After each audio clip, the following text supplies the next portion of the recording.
नाज़रीन, वक्फे के बाद फिर से आपका दिली खैर मकदम है। आप देख रहे हैं रमज़ान स्पेशल ट्रांसमिशन सारी टाइम अपने मेज़बान मोहम्मद मज़हर क़ादरी के साथ, और आज का हमारा मौजू चल रहा है अशरे मग़फ़िरत की जो फ़जीलत व अहमियत पर बात की जा रही है। मुफ्ती मोहतरम डॉक्टर मोहम्मद फ़िरोज़ खान साहब आपके सवालात के जवाब अता फ़रमा रहे हैं, और जनाब मोहम्मद समीउद्दीन मुल्तानी साहब नातों की फरमाइश पूरी कर रहे हैं। नाज़रीन, हर दिन पूछा जाने वाले सवाल को आप एक मरतबा फिर से आपकी खिदमत में पेश किया जा रहा है, ताकि जो हज़रात अभी इस प्रोग्राम को ज्वाइन किए हैं वो भी नोट फरमा लें और कसीर तादाद में सही जवाब रवाना कर सके। तो नाज़रीन, सवाल आज का नोट फरमाइए।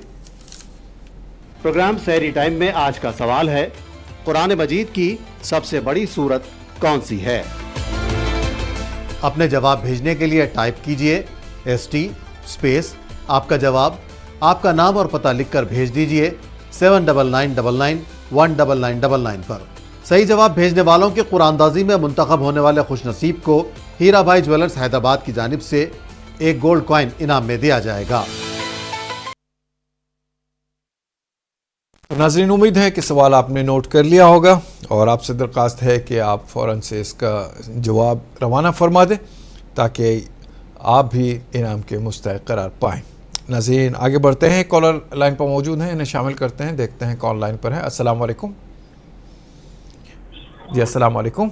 वालेकुम अस्सलाम व रहमतुल्लाहि व बरकातहू। मोहतरम, कौन कहाँ से? मैं यहाँ दारुशफ़ा से बोल रहा हूँ साहब। दारुशफ़ा से बोल रहे हैं जी। ये अलकबीर जो है आपके ज़हीराबाद में जो फैक्ट्री है जी, बकरे जुबा नहीं हो रहे, वहाँ पर जो है चाट देकर मारा जा रहा है जी, और लोग जो है वो जो है दुकानों पर लाकर बेच रहे हैं और लोग खा रहे हैं। इसके मुताबिक जो है आप जो है बताइए कि ये हलाल है या हराम है, क्योंकि चाट देकर मार रहे हैं और मशीन से जो है कट रहा है ये। जी जी जी जी हाँ, इसके बारे में आप जो है तफसील से बताइए, क्योंकि लोग जो अलकबीर की दुकान से जो खरीद रहे हैं, क्योंकि वो चाट देकर वो लोग मार रहे हैं, मारवाड़ी की जो है फैक्ट्री है वो। जी जी, इसके बारे में जो है आप बताएंगे तो बहुत बहुत मेहरबानी होगी आपकी। इंशाल्लाह इंशाल्लाह। बहुत शुक्रिया, आपने हमें ज्वाइन किया। इंशाल्लाह आपके सवाल का जवाब जानेंगे। नाज़रीन, बहुत सारे सवालात जमा हो गए हैं, इंशाल्लाह इन सारे सवालात के जवाबात लेंगे। और आज का जो उन्वान चल रहा है अशरे मग़फ़िरत की फ़जीलत व अहमियत, मैं आपसे दरख्वास्त करता हूँ इस मौजू से मुताल्लिक़ ज़्यादा से ज़्यादा मालूमात हासिल करने की कोशिश करें, और सवाल भी इसी क़बील का आप करेंगे तो ये आपके लिए, मेरे लिए, सब के लिए फ़ायदा बख्श होगा। अब बहरहाल दूसरे जो सवालात हैं इंशाल्लाह इनके जवाब भी लेंगे, लेकिन इससे पहले मैं दरख्वास्त करूँगा जनाब समीउद्दीन मुल्तानी साहब से कि एक नात पाक पेश फरमाएँ। शहरे नबी तेरी गलियों का नक्शा ही कुछ ऐसा है, शहरे नबी तेरी गलियों का नक्शा ही कुछ ऐसा है, खुल्द भी है मुश्ताक़े ज़ियारत, रोज़ा ही कुछ ऐसा है, खुल्द भी है मुश्ताक़े ज़ियारत, रोज़ा ही कुछ ऐसा है, दिल को सुकून दे आँख को ठंडक, रोज़ा ही कुछ ऐसा है, सुभान अल्लाह, दिल को सुकून दे आँख को ठंडक, रोज़ा ही कुछ ऐसा है, फर्शे ज़मी है अर्शे बरी पर लगता ही कुछ ऐसा है, फर्शे ज़मी है अर्शे बरी पर लगता ही कुछ ایسا ہے، اور صبت نبی ہے پوچھتے نبی پر، اور سجدے کی حالت ہے، صبت نبی ہے پوچھتے نبی پر، اور سجدے کی حالت ہے، آقا نے تسبیح بڑھا دی، بیٹا ہی کچھ ایسا ہے، آقا نے تسبیح بڑھا دی، بیٹا ہی کچھ ایسا ہے،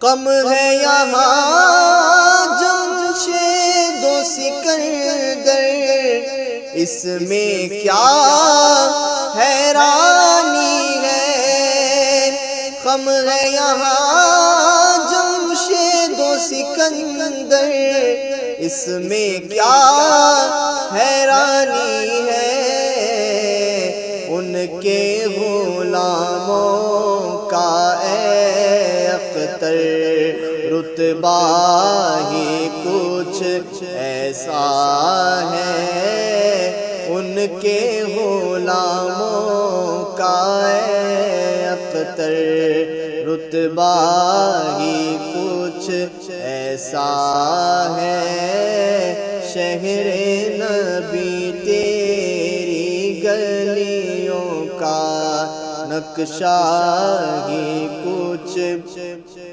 ایسا ہے، خلد بھی ہے مشتاق زیارت، روضہ ہی کچھ ایسا ہے۔ سبحان اللہ، سبحان اللہ، درود و سلام ہو رسول پاک صلی اللہ علیہ وسلم پر۔ ناظرین، آپ سے درخواست ہے کہ آپ درود پڑھتے ہوئے پروگرام دیکھیں۔ ہندوستان کے مختلف شہروں میں مختلف اوقات ہیں سحر کے وقت کے، آپ اپنے شہر کے وقت کے حساب سے اپنی سحر کا اہتمام فرما لیں، دوائیاں کھا لیں، پانی پی لیں، اور جو ضروری امور رہ گئے ہوں انہیں انجام دے لیں تاکہ آپ کا روزہ، آپ کی سحر خوشگوار گزرے۔ ناظرین، کچھ سوالات تھے جو بریک پر جانے سے پہلے آئے تھے، پھر بعد میں بھی سوالات ہم نے لیے ہیں، انشاءاللہ ان سارے سوالات کے جوابات دینے کی کوشش کی جائے گی۔ سوالات یہ تھے کہ ممبئی سے ایک سوال آیا تھا کہ ولی اللہ صالحین کے متعلق قرآن و حدیث میں کیا روایتیں ملتی ہیں ان کے ادب و احترام میں، اور یا ان کی زندگیوں سے متعلق، اور دیگر سوال کے بہن صاحبہ نے سوال کیا تھا کہ 4 لاکھ روپے تھے تو سونا خریدا تھا تو اس پر زکوٰۃ کیسے، کب، کیا ہوگی، اس پر بھی روشنی ڈالیے گا۔ دیگر سوال ایک حیدرآباد سے محبوب پاشا صاحب نے کیا تھا کہ لوگوں کا عام چلن ہے درگاہوں پر بہت زیادہ جانا آنا، یہ کہاں تک درست ہے کہ نہیں ہے۔ فرزانہ خاتون صاحبہ نے جو سوالات کیے تھے، تینوں سوالات مفتی صاحب کی نظر میں ہوں گے، انشاءاللہ ان سوالات کے جوابات بھی عطا فرمائیں۔ اور آخری سوال یہ آیا تھا دارالشفا سے کہ الکبیر جو گوشت والی آرگنائزیشن ہے یہ کسی غیر کی ہے، اور وہاں سے جو گوشت لوگ لیتے ہیں، لاتے ہیں، کھاتے ہیں، پیتے ہیں، اور یہ اس میں ذبیحہ یا حلال کا کیا ہے، کیسے ہے، نہیں معلوم، اور ذبح جو کیا جاتا ہے وہ گن وغیرہ سے یہ شوٹ کر کے کیا جاتا ہے اور وہی گوشت لایا جاتا ہے، تو یہ کہاں تک درست ہے، ان کا استعمال کرنا جائز ہے کہ نہیں ہے۔ یہ سارے سوالات ہیں، انشاءاللہ ان سارے سوالات کے جوابات ایک کے بعد دیگر لیں گے۔ اگر کوئی سوال چھوٹ رہا ہو تو میں معذرت خواہ ہوں، انشاءاللہ پھر کبھی کسی اور پروگرام میں کسی اور طریقے سے سوال کا جواب دیا جائے گا۔ دیگر کالر بھی لائن پر موجود ہیں، شامل کرتے ہیں۔ السلام علیکم۔ السلام علیکم۔ جی وعلیکم السلام۔ محترم، کون کہاں سے؟ جی میں محی الدین بات کر رہا ہوں سنگریڈی۔ سوال یہ ہے کہ اپنے پاس پیسے ہے، اب کوئی پوچھ رہے قرضے کے طور پہ، لیکن ہم کو معلوم تو نہ دینے میں ستاتے یا پیسے نہیں دیتے، تو اس جنوں کو پیسے نہیں ہے بولنا یا نہیں دینا، کیا کرنا؟ رکھ کے جھوٹ بول سکتے؟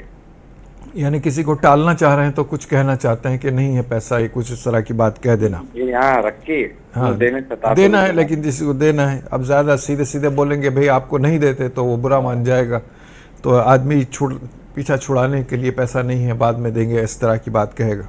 ठीक। जी जी। और एक लाख अगर रखे हुए 1 साल हो गया तो उस पर 2,500 ज़कात निकालना है।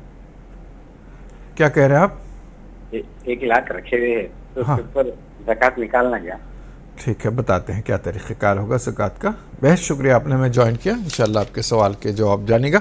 और भी कॉलर्स जो सवाल किए हैं हज़रत से दरख्वास्त है एक के बाद दीगर सवाल का जवाब अता फरमाएँ। बिस्मिल्लाहिर्रहमानिर्रहीम।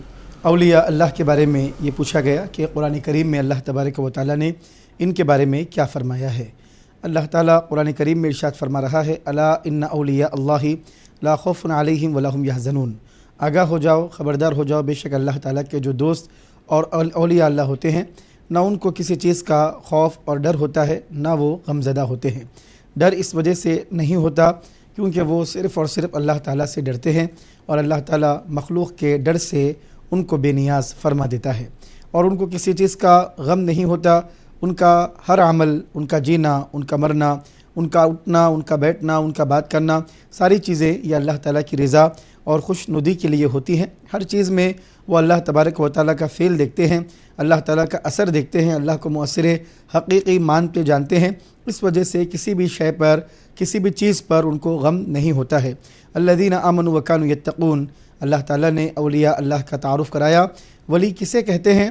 जो ईमान लाए और तक़वा और परहेज़गारी की ज़िंदगी इख्तियार करे। रसूल रहमत सल्लल्लाहु अलैहि वसल्लम ने फ़रमाया कि वली वो है कि जब उसको देखा जाए तो अल्लाह ताला की याद आ जाए। जिसको देखकर अल्लाह की याद आ जाए, जिसको देखकर दिल में नरमी पैदा हो जाए, जिसको देखकर दिल में तड़प पैदा हो जाए, जिसको देखकर अल्लाह की याद आ जाए, तो फिर अज़ीज़ान मोहतरम ऐसे शख्स को अल्लाह ताला का वली कहा जाता है। शरीयत की ख़िलाफ़ वर्जी करके कोई आदमी विलायत का मकाम हासिल नहीं कर सकता है। जो भी वली बनता है शरीयत की पाबंदी के बाद ही वली बनता है। नमाज़ें पढ़ने वाला ही वली बनता है, रोज़े रखने वाला ही वली बनता है, अहकाम को पामाल करने वाला और अहकाम को छोड़ने वाला, हलाल और हराम की तमीज़ न करने वाला, ये अल्लाह ताला का वली नहीं होता है। अल्लाह का वली वो होता है जो अल्लाह की इताअत करने वाला हो, रसूल करीम सल्लल्लाहु अलैहि वसल्लम की इत्तिबा करने वाला हो। मज़ीद एक सवाल किया गया कि लोग कसरत से बारगाहों को जाते हैं, तो बिल्कुल जा सकते हैं, जाने में कोई हरज की बात नहीं है। आम मोमिनीन के पास कब्रस्तानों को जाने से अल्लाह तबारक व तआला की याद आती है और अल्लाह के औलिया की बारगाहों में जाने से भी अल्लाह की याद आती है। दोनों जगह का फ़र्क है। औलिया अल्लाह के आस्थानों पे जाते हैं तो शौक़ की वजह से बंदा अल्लाह का ज़िक्र करता है, अल्लाह के करीब होता है, और आम लोगों की कब्रों के पास जाता है तो उसको डर होता है, खौफ होता है, और इसकी वजह से वो अल्लाह ताला के करीब होता है। मकसद ये है कि अल्लाह की याद आए, अल्लाह के ज़िक्र के करीब बंदा आए, आखिरत की तरफ मुतवज्जह हो, दुनिया से बेरग़बत हो। औलिया अल्लाह के आस्थानों पर जाने से भी आखिरत की याद आती है, ईमान ताज़ा होता है, ईमान में कमाल पैदा होता है। शरीयत के दायरे में रहकर, हुदूद में रहकर अगर किसी बारगाह की ज़ियारत करने के लिए जाते हैं और वहाँ पर शरीयत के ख़िलाफ़ कोई काम नहीं करते तो कोई हरज की बात नहीं है। कोई भी चीज़ अल्लाह से मांगती हैं, इस तरह फ़रज़ाना खातून साहिबा ने कहा, हर छोटी सी छोटी चीज़ अल्लाह से मांगने के बारे में क्या है। देखिए, बड़ी से बड़ी चीज़ हो या छोटी सी छोटी चीज़ हो, अल्लाह तबारक व तआला से ज़रूर मांगे, ज़रूर सवाल करें। दुनियादार लोग, दुनिया वाले लोग ऐसे हैं कि उनसे मांगा जाए तो वो नाराज़ हो जाते हैं, लेकिन अल्लाह ताला वो ज़ात को कहते हैं कि जिससे ना मांगा जाए तो अल्लाह ताला नाराज़ हो जाता है। बड़ी से बड़ी चीज़ भी मांगे, छोटी से छोटी चीज़ भी मांगे, सब कुछ अल्लाह ताला से मांग सकते हैं। दुनिया और आखिरत की सारी भलाई देने वाला अल्लाह ताला है। अगर छोटे बच्चे ज़िद करें बहुत ज़्यादा तो क्या किया जाए? बच्चे हैं, शरारत करते हैं, ज़िद करते हैं, बाज़ मरतबा माँ बाप की तरफ से और देखने वालों की तरफ से थोड़ा सा एतदाल से लोग हट जाते हैं। बच्चे शरारत करें तो शरारत करने की शिकायत करते हैं, अगर बच्चे खामोश बैठ जाएं तो फिर शिकायत ये होती है कि नज़र लग गई है, टोका हो गया है, कुछ और मामला हो गया है। तो देखिए, मुख्तलिफ़ मामलात तबीयतों पर तारी होते हैं। अगर ज़रूरत से ज़्यादा, हद से ज़्यादा शरारत बच्चों की तरफ से देखने में आए, एक तो बच्चों की तबीयत में शरारत है, वो शरारत करते ही हैं। अगर हद से ज़्यादा शरारत देखने में आए تو سورہ فلق اور سورہ ناس پڑھ کر ان کے اوپر دم کریں۔ اعوذ بکلمات اللہ التامہ من کل شیطان وہامہ ومن کل عین لامہ، ان کلمات کو پڑھ کر دم کریں۔ انشاءاللہ تعالی جو حد سے زیادہ شرارت کر رہے ہیں اس سے حفاظت ہوگی۔ مزید آپ نے محی الدین صاحب نے پوچھا کہ، اور ایک صاحب بھائی نے سوال کیا تھا کہ بعض مقامات ایسے ہیں، بعض کمپنیز جہاں پہ حلال طریقے کے مطابق ذبح نہیں کیا جا رہا ہے تو اس کا کیا معاملہ ہوگا؟ تو دیکھیے، حلال طریقہ شریعت میں جو ذبح کرنے کا طریقہ بتایا گیا ہے، بسم اللہ واللہ اکبر پڑھ کر کوئی تیز دھاری دھار کسی چھری سے کسی چیز سے جانور کو ذبح کیا جاتا ہے۔ یہ جو طریقہ شریعت میں بتایا گیا ہے، اگر اس طریقے کے مطابق ذبح نہ کیا جائے اور اللہ تعالیٰ کا نام ذبیحے پر نہ لیا جائے، شرعی طریقے کے مطابق اگر ذبح نہیں کیا جائے گا تو وہ ذبیحہ حرام ہے، اس کا کھانا کسی بھی مسلمان کے لیے جائز نہیں ہے، یقیناً اس سے پرہیز کرنا چاہیے۔ مزید سوالات کیے گئے، ظلم و ستم کے حوالے سے پوچھا گیا کہ ظلم کو دیکھ کر بھی بعض لوگ خاموش ہو جاتے ہیں۔ عزیزان محترم، اللہ تبارک و تعالیٰ نے اس دنیا کو، کائنات کو پیدا کیا ہے، یہ امتحان کی جگہ ہے، آزمائش کی جگہ ہے۔ ظلم کا مقابلہ کرنا یہ حسینی مزاج کے لوگوں کا شیوا رہا ہے۔ اللہ تبارک و تعالیٰ نے نبی کریم صلی اللہ علیہ وسلم کے گھرانے میں اہل بیت کرام کو ایسا پیدا فرمایا کہ کربلا کی داستاں انہوں نے رقم فرمائی ہے۔ ہمارے ملک کے گاندھی جی، جن کے بارے میں ہم بہت زیادہ پڑھتے ہیں، سنتے ہیں، ان سے یہ پوچھا گیا کہ تم مٹھی بھر تھے، بڑی کم تعداد تمہارے پاس تھی، اور تم نے انگریزوں کا مقابلہ کیا، یہ انگریزوں کے مد مقابل میں کھڑے ہونے کی جرأت اور ہمت اور بہادری تمہارے اندر کہاں سے آئی؟ تو گاندھی جی نے بڑا خوبصورت جواب دیا۔ انہوں نے کہا کہ امام حسین رضی اللہ تعالی عنہ کا اسوہ اور نمونہ ہمارے نگاہوں کے سامنے تھا۔ 72 نفوس قدسیہ تھے، لیکن ظلم کے آگے ڈٹے رہے، جمے رہے، اور جام شہادت کو انہوں نے نوش کیا، لیکن باطل کے آگے جھکنا انہوں نے قبول نہیں کیا۔ عزیزان محترم، وہاں سے نور لے کر، روشنی لے کر، اور ان سے درس لے کر گاندھی جی نے کہا کہ ہم نے ہندوستان کی آزادی کی لڑائی لڑی ہے۔ تو عزیزان محترم، ظلم کا جب مقابلہ کیا جاتا ہے تو اللہ تعالیٰ کی مدد ضرور آتی ہے، اللہ تعالیٰ کی دستگیری ضرور آتی ہے، شہادتیں ضرور ہوتی ہیں، اللہ تبارک و تعالیٰ درجات کو بلند فرماتا ہے۔ اور ظالم کچھ عرصہ اگر اس کے معاملات رہیں اور اس کا ظلم اور اس کا غلبہ رہے، لیکن عزیزان محترم، ظلم قائم رہنے والا نہیں ہے۔ اللہ تعالیٰ ظالموں کو نیست و نابود فرمائے گا اور ظلم کا ضرور خاتمہ ہوگا۔ الحق یعلو ولا یعلی علیہ، حق ہمیشہ غالب رہتا ہے، حق پر کوئی دوسری چیز غالب نہیں آ سکتی ہے۔ عزیزان محترم، آج دنیا میں اور پورے عالم اسلام میں جو حالات چل رہے ہیں، ہر کوئی اس سے واقف ہے، جہاں بھی معصوم لوگوں کو شہید کیا جا رہا ہے۔ بچیوں کے اسکول پر بامبنگ کر کے تقریباً 100 سے زیادہ بچیوں کو شہید کیا گیا۔ عزیزان محترم، مسلمانوں کو رمضان المبارک کے اس مہینے میں، جہاں وہ نمازوں میں رہتے ہیں، روزوں میں رہتے ہیں، اس مہینے کے تقدس کا اور اس مہینے کے احترام کا بھی خیال کرے بغیر ظالم تمام انسانیت کے حدود کو پار کرتے ہوئے اور تمام وحشیانہ انداز کے معاملات کو اختیار کرتے ہوئے، وحشی انداز میں، درندگی کے انداز میں، انسانیت کے سارے حدود کو پار کرتے ہوئے انسانیت کو شرمسار کرنے والی حرکتیں ظالم کر رہا ہے۔ اللہ تبارک و تعالی ساری چیزوں کو دیکھ رہا ہے، اللہ دیکھنے والا، سننے والا ہے، اللہ تعالیٰ انتقام لینے والا ہے۔ جو ظلم کرے گا عزیزان محترم، یقیناً اس کا انجام ہلاکت ہوگا، جو ظلم کرے گا یقیناً اس کا انجام دردناک موت ہوگی۔ اللہ تعالیٰ کے پاس دیر ہے لیکن اندھیر نہیں ہے، کہا جاتا ہے۔ معاملات اللہ تعالیٰ ظالموں کو ڈھیل دیتا ہے، لیکن جب پکڑتا ہے، وَكَذَلِكَ أَخْذُ رَبِّكَ إِذَا أَخَذَ الْقُرَىٰ وَهِيَ ظَالِمَةٌ إِنَّ أَخْذَهُ أَلِيمٌ شَدِيدٌ۔ اللہ تبارک و تعالیٰ کی جب پکڑ آتی ہے تو عزیزان محترم پھر وہ بہت سخت ہوتی ہے، اور اللہ کی پکڑ سے نہ فرعون بچ سکا، نہ نمرود بچ سکا، نہ شداد بچ سکا۔ بڑے بڑے ظالم آئے اور میلیا میٹ ہو گئے، آج ان کا کوئی ذکر موجود نہیں ہے، آج ان کی کوئی چیز موجود نہیں ہے، آج ان کی کوئی شناخت موجود نہیں ہے۔ لیکن دیکھیے، بڑے بڑے یزیدی آئے، فنا ہو گئے، مٹ گئے، ختم ہو گئے، ان کا کوئی تذکرہ موجود نہیں ہے، لیکن آج بھی امام علی مقام امام حسین رضی اللہ تعالیٰ عنہ کا ذکر زندہ ہے۔ آپ کی شہادتوں کا تذکرہ زندہ ہے، آپ کی عظمتیں زندہ ہے، اور صبح قیامت تک یہ زندگی آپ کے ذکر کی باقی رہے گی۔ اللہ تبارک و تعالی ہمیشہ اس کو جاری رکھے گا۔ تو عزیزان محترم، ظلم کا انجام ہلاکت ہے۔ اللہ تبارک و تعالی ضرور ظالموں سے انتقام لے گا۔ ہم رمضان کی اس مبارک ساعتوں میں یہی دعا کرتے ہیں کہ اللہ تبارک و تعالی پوری دنیا میں اور پورے عالم میں امن کو، سلامتی کو قائم فرمائے، اور جو حضرات گلف کنٹریز میں مختلف مقامات میں ہیں، اللہ تبارک و تعالی امن عطا فرمائے، سلامتی کے ساتھ ان کے مقامات تک ان کو پہنچائے، اور انسانیت کو شرمسار کرنے والی، شرمندہ کرنے والی حرکتیں جو کر رہے ہیں ظالموں کو اللہ تعالی نیست و نابود فرمائے۔ آمین آمین ثم آمین۔ ناظرین، وقت تو چلا ہے مختصر سے وقفے کا، آئیے چلیں وقفے کی جانب، اس امید کے ساتھ انشاءاللہ وقفے کے بعد دوبارہ حاضر ہوں گے۔